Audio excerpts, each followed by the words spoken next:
These are my visual aids.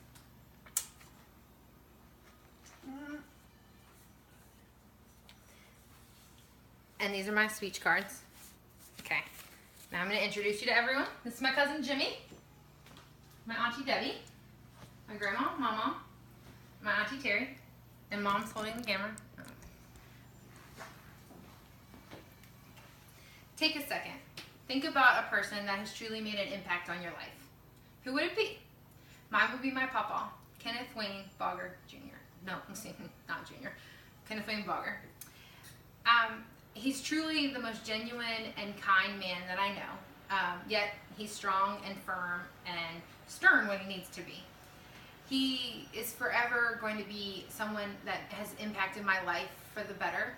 He will always be someone that I will never ever forget.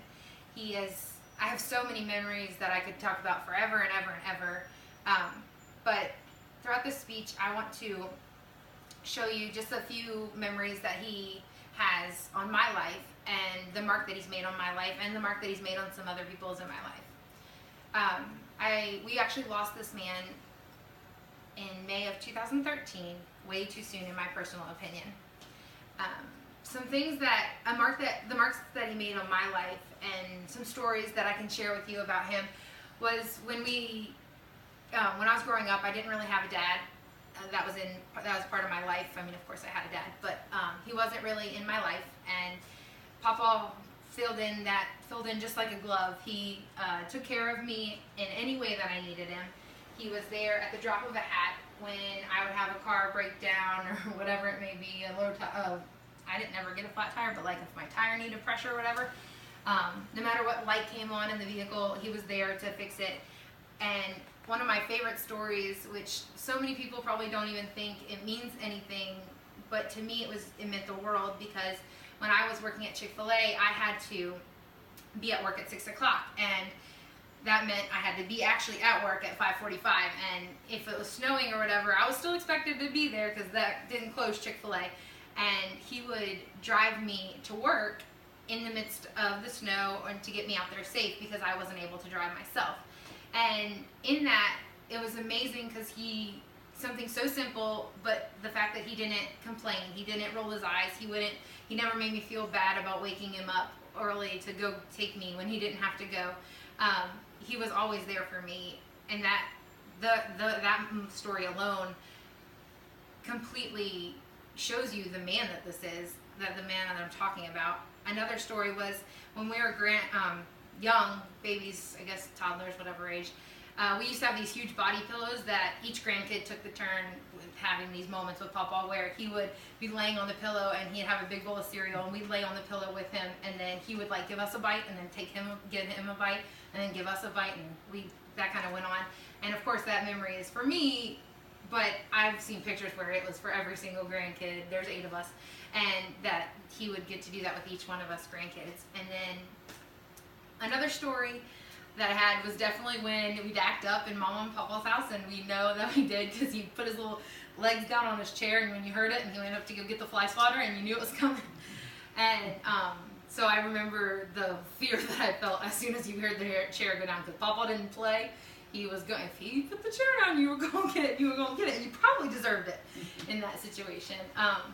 And some people that I talked to and the mark that he's made on other people's lives was cool to hear about, because in the writing of the speech, like I got to learn about stories that I didn't know about him. One of my mom's favorite sayings was, "It's your little red wagon. You can push it or pull it." And so when he would tell her that, she was telling me about a story one time when they were at McDonald's and Patrick was throwing a fit, and that Papaw was basically saying, like, if you'd have taught him at home not to throw a fit, then he wouldn't be doing it in public.